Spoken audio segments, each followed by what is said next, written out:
धनबाद नगर निगम चुनाव के संबंध में आज मेयर प्रत्याशियों की चर्चा करते हुए M.K. आज़ाद ने कुछ अधिवक्ताओं से बातचीत किया। आइए देखते हैं हम। बहुत से लोग क्या कहते हैं, जब महिला सीट होने के बाद बहुत से लोग पहले से दमखम ठोक रहे थे। बहुत से प्रत्याशी के बारे में आप भी जान रहे थे। एक प्रत्याशी है जो एक अखबार को पूरा खरीद लिए हैं, सामने वाला फ्रंट को, और उसमें अपना इश्तिहार डाल रहे हैं। तो धनबाद में तीन तरह का जो है ना परिप्रेक्ष्य देखा जा रहा है। एक परिप्रेक्ष्य है कि जो हाथ जोड़कर भले कुछ किए हो ना हो, लेकिन हाथ जोड़ के चाची माता भाई बहन बोल के अपना वोट को लेने का प्रयास कर रहे हैं। एक परिप्रेक्ष्य वो है। एक परिप्रेक्ष्य है जो सिर्फ धन उसके पास है, तो धन से सारा कुछ खरीदना चाहता है, व्यवस्था करना चाहता है। एक परिप्रेक्ष्य वो है। तीसरा परिप्रेक्ष्य है जो बाहुबली है, जिसके पास धन भी है और बल भी है। तो ऐसे लोग भी हैं। तो आप इस तीनों परिप्रेक्ष्य में किस परिप्रेक्ष्य को देखना पसंद करते हैं? मेरा सीधे मत है इस पर कि जो माफिया संस्कृति पर आधारित नेत्री है, उनसे जनता को अपना अलग हट करके विचार करना चाहिए। और जो धन के बल पर भी आ रहे हैं, उनसे भी जनता को परहेज करना चाहिए। और सिर्फ हाथ जोड़ करके आ रहे हैं और जनता के बीच में नहीं रहते हैं, उनसे भी परहेज करना चाहिए। समाज में ऐसे लोगों को मौका मिलना चाहिए कि जो जनता के लिए 5 साल कर्तव्यनिष्ठ बन करके लगे हुए रहते हैं। ऐसे लोगों को नहीं कि जो अवसर का लाभ उठाने के लिए सामने आ जा रहे हैं। ताकि अगर इस पर जनता सही ढंग से निर्णय नहीं लेती है तो फिर उनको अपना समस्या को समाधान कराने में बहुत सी परेशानियों का सामना करना पड़ सकता है, जबकि पुराना अनुभव यही बताता है।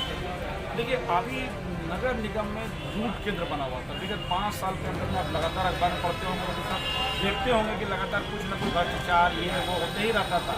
लेकिन बहुत से जो प्रत्याशी अभी आ रहे हैं वो सारा लोग कौन था, अब वो लोग किस रूप में आ रहे हैं, अब क्या जनता को बताना कि ये जो समझ से परे आप इसको किस संदर्भ में देखें? देखिए, तो पहले तो आपका सवाल स्पष्ट नहीं आया है, लेकिन जो भ्रष्टाचार की बात आप उठा रहे हैं, तो भ्रष्टाचार तो किसी भी संस्था को खोखला बना देती है। भ्रष्टाचार तो नहीं होना चाहिए। भ्रष्टाचार का ऐसा पूरा परहेज करना चाहिए। लेकिन जो इसमें कमाने के ख्याल से आ रहे हैं, अपना जो है कि उल्लू सीधा नहीं हो पा रहा था, उल्लू सीधा करना चाह रहे हैं और चाह रहे हैं कि हम भी भ्रष्टाचार के बहती गंगा में हाथ धो लें, डुबकी लगा लें, जैसा कि माहौल चल रहा है।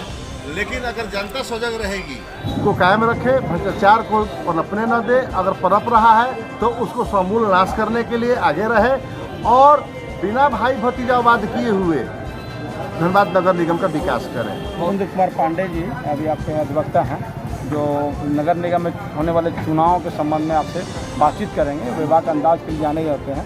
तो पांडे जी, आप हमको ये बताइए कि धनबाद में जो मेयर का चुनाव महिला हो गई और महिलाओं के बहुत लोगों का जो गृहिणी को ला के प्रपोज करके लोग लड़ाने का काम कर रहे हैं, और फिर या तो फिर पैसे के दोस्त किसी को समझा बुझा के खड़ा करने का काम कर रहे हैं। आप इसको किस संदर्भ में? पहला नंबर तो मैं ये कहना चाहता हूँ कि झारखंड सरकार ने इस देश के, इस झारखंड के आधी आबादी के नारी शक्ति को ये डिसीजन लेके जो नारी शक्ति को मेयर पद चुनाव लड़ाने के लिए धनबाद जो रिजर्व किया गया है, इसका मैं स्वागत करता हूँ। दूसरी बात है कि यहाँ पर मेयर पद के चुनाव के लिए जो भी अभी बहुत सा नाम सामने आ रहा है, लेकिन मेरी जो इच्छा है वो ये है कि कोई भी ईमानदार छवि का, पढ़ी लिखी जो औरत हो, लेडीज हो, और जो समाज में समाज सेवा के बीच में अपना योगदान देती हो, वैसे ईमानदार छवि वाले कैंडिडेट को यहाँ पर कैसे पहचान लोग करेंगे इसको? अब पहचानने के बाद कैसे पहचान करते हैं सर? मेयर कैसे लोग पहचानेंगे? आम जनता को कैसे पहचानेंगे? तो ये हमको जब आम जनता निश्चित रूप से पहचान जाएगा जब सामने आएगा चेहरा ना। कोई नाम अगर तो निश्चित रूप से नाम मेरा कुछ नहीं है। अभी तो यहाँ पर बहुत सा नाम आ रहा है, रोज अखबार में आ जा रहा है।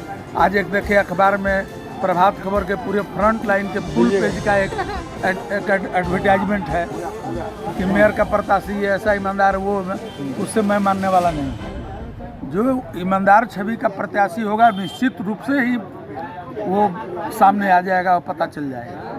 ऐसे कोई किसी के बारे में अगर आप बोलना चाहते हैं, किसी के बारे में हम ऐसा अभी कुछ तक नहीं कोई बोलना अभी चाहते आपका इस हैं वाले में कोई रीडिंग नहीं है ना, तो रीड नहीं कर पाए कि कैसा लोग अभी- ना, अभी हम रीड नहीं कर पाए हैं। अभी तो पहले प्रत्याशी को तो सामने आने दिया जाए, तो कौन से प्रत्याशी लोग सामने आ रहे हैं। लेकिन जो आए हैं अभी तक वो सब नाथ वाले हैं। बेनाथ वाले कोई ऐसा प्रत्याशी आपको नज़र में है? नाथ वाले बेनाथ वाले प्रत्याशी बहुत से नज़र में आ रहे हैं, ऐसा बात नहीं है। नाम जो आ रहा है अखबारों में वो और नाथ वाले तो सब बेकार है। नाथ वाले को नहीं आना चाहिए। यहाँ पर वैसा होना चाहिए, मेयर यहाँ का वैसा होना चाहिए जो सुलभ कम से कम मिल जाए, ईमानदार छवि वाला हो और उसका कोई विजन हो।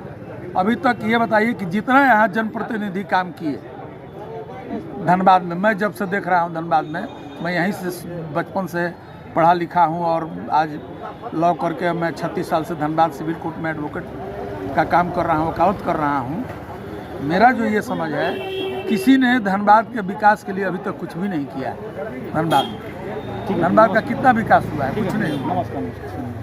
के वरीय अधिवक्ता एचएन सिंह जी हैं और सामाजिक और राजनीतिक में भी अपना दिलचस्पी रखते हैं और जाने माने हैं, हर चीज़ों के बाग अंदाज में बोलने वाले लोग हैं। तो अभी आपके सामने धनबाद नगर निगम में जो मेयर का जो चुनाव का जो एक तरह से शंखनाद हो चुका है, तो उसमें बहुत से लोगों का प्रत्याशी आ रहे नहीं आ रहे और महिला सीट हो गई। तो हमारे वकील साहब थोड़ा सा बताएं हमको कि महिला सीट होने के बाद क्या लग रहा है कि धनबाद की जो मेयर का जो गतिविधि है उसमें बहुत चेंजिंग आ गया है। अब किस तरह देखते हैं?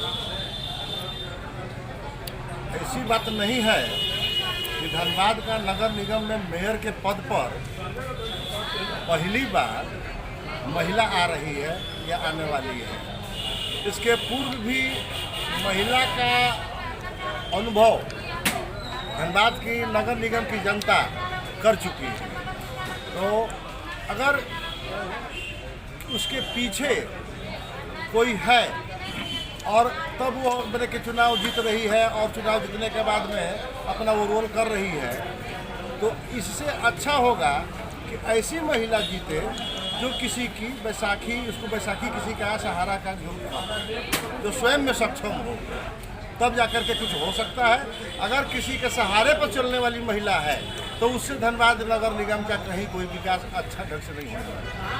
मतलब आपका कहना है कि कोई स्वावलंबी है और जो मेहनती है, स्व डिपेंड है, जो है ऐसा कैंडिडेट पर मेरा सीधे सीधे कहना है कि हम लोग महिला को चुन रहे हैं, लेकिन जनता को सामना करना पड़ रहा है महिला के पति से, महिला के भतीजा से, महिला के देवर से, या महिला का कोई खास ऐसे लोग हैं जो उनको रिप्रेजेंट कर रहे हैं खुलकर और महिला को पीछे रख रहे हैं। तो ऐसे जो मैंने कि नेत्री है, उस नेत्री से अच्छा रहेगा कि ऐसी नेत्री, ऐसी महिला सामने आवे कि जो स्वयं डिसीजन लेने में सक्षम हो, जनता को भी सामना कर सके और जनता के कामों के लिए प्रशासन और सरकार का भी सामना कर सके।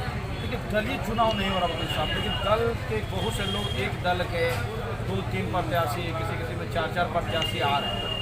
तो दल का चुनाव तो नहीं है, लेकिन लोग मानते हैं कि ये भारतीय जनता पार्टी का है, ये कांग्रेस का है, ये जेएमएम का है, ये आपसी का है, इस तरह का सब लोग विभाग करता है। तो आपको क्या लग रहा है कि अभी ऐसे अगर कैंडिडेट के बारे में कीजिएगा तो कौन लग रहा है कि कैंडिडेट आपको सबसे ज़्यादा उपयुक्त नजर आ रहा है आपको? जहाँ तक प्रश्न उठता है कि दलीय चुनाव नहीं हो रहा है, फिर भी दल पर आधारित लोग सामने आने के लिए क्रम में लगे हुए हैं, तो यह उनकी छूट है, आ सकते हैं। लेकिन बहुत बहुत धन्यवाद। थैंक यू आपका भी।